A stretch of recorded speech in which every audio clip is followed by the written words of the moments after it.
لیکن بعض چیزیں ایسی ہیں کہ جن کی طرف ہماری توجہ ہی نہیں ہے، اس کو ہم ناجائز اور حرام سمجھتے ہی نہیں، اور اس میں اچھے خاصے دیندار، نماز پڑھنے والے، تہجد گزار، صف اول کے پابند وہ لوگ بھی داخل ہیں کہ اس پہلو کی طرف ان کی نگاہ ہی نہیں جاتی کہ ہم کس طرح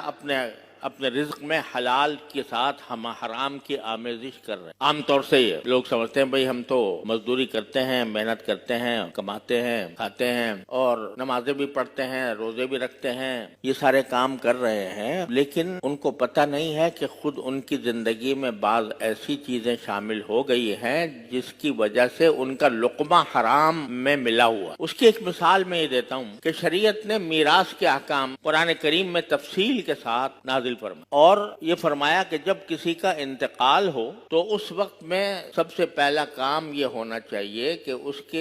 کا جو ترکہ ہے، جو کچھ اس نے میراث میں چھوڑا ہے، وہ نقدی ہو، وہ سونا ہو، وہ جائیداد ہو، کوئی مکان ہو، کوئی زمین ہو، وہ شرعی قاعدے کے مطابق آپس میں تقسیم کر لو۔ اگر وہ تقسیم نہیں کی اور کوئی ایک فرد اس کے اوپر قابض رہا تو جس شخص نے اس پر قبضہ کیا ہے وہ اس کے مال میں حرام شامل ہو گیا۔ یہ مسئلہ ہوتا ہے عام طور پر ایک بڑی زبردست غلط فہمی پھیلی ہوئی ہے کہ بھئی ابھی تو انتقال ہوا ہے، ابھی ایک دم سے ہم حصے بکرے کرنے شروع کر دیں، بٹوارہ کرنے لگیں، یہ ہمیں اچھا نہیں لگتا کہ ابھی تو دنیا سے جانے والے کا کفن بھی میلا نہیں ہوا اور ابھی ہم اس کی جائیداد کا بٹوارہ شروع کر دیں۔ اس کو بہت برا سمجھا جاتا ہے، معیوب سمجھا جاتا ہے۔ حالانکہ شریعت کا حکم یہ ہے کہ جلد از جلد اس کی میراث کو تقسیم کرو، جس کا جو حصہ بنتا ہے اس کو وہ حصہ دو۔ اب مرتے ہی، انتقال ہوتے ہی اس کے تمام املاک وہ اس کے وارثوں کا حق، اب اس کی ملکیت نہیں رہی، وارث اس کے مالک۔ اب اگر اس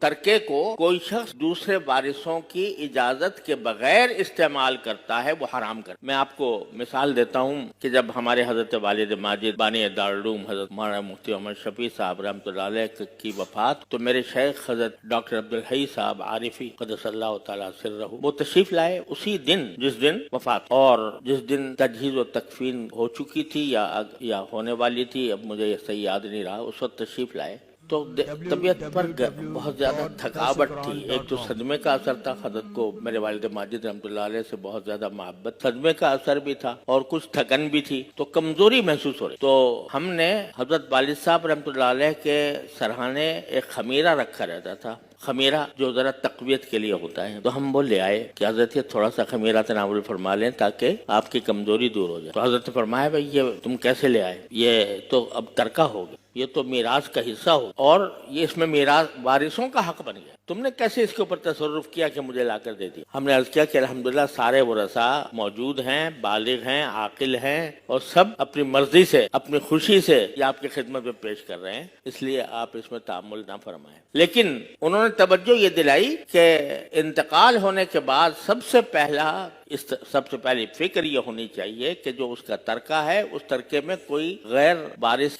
کا تصرف نہ ہو۔ تو یہ شریعت کا حکم ہے، اور ہوتا یہ ہے کہ شروع میں تو کہتے ہیں بھائی ابھی تو ہم آپس میں بھائی ہیں، بہن بھائی ہیں، کیا لینا دینا، کیا تقسیم، کیا بٹوارہ، ہم تو بھائیوں کی طرح رہتے ہیں۔ جب ذرا وقت گزر جاتا ہے تو پھر اسی سے لڑائیاں اور جھگڑے کھڑے ہوتے ہیں۔ تو شریعت کا حکم یہ ہے کہ جلد از جلد ترکے کو تقسیم کرو جس طرح ممکن ہو۔ اب اگر ایک آدمی بڑا بھائی ہے، مثلا وہ ایک کاروبار اس کے والد چھوڑ کر گیا ہے، تو انتقال کے بعد بڑا بھائی تصرف کرتا ہے اس میں، کاروبار کو وہ سنبھالتا ہے، تو کاروبار کو سنبھالنے کے اندر اس کو یہ رکھنا چاہیے کہ آج کے دن سے یہ جو میں کاروبار کر رہا ہوں اس میں سارے میرے بہن بھائی یا جو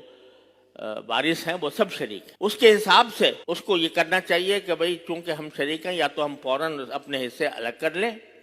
یا اگر کاروبار آگے جاری رکھنا ہے تو تمام ورثاء سے اجازت لے کر اور کوئی معاملہ طے کر کے کہ اس کاروبار کو جب چلایا جائے گا تو اس میں نفع آ جائے گا تو وہ کس طرح تقسیم ہو، یہ کرنا لازمی ہے،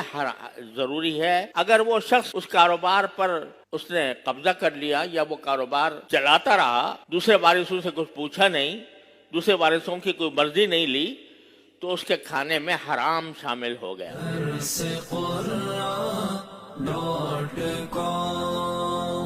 www.dasquran.com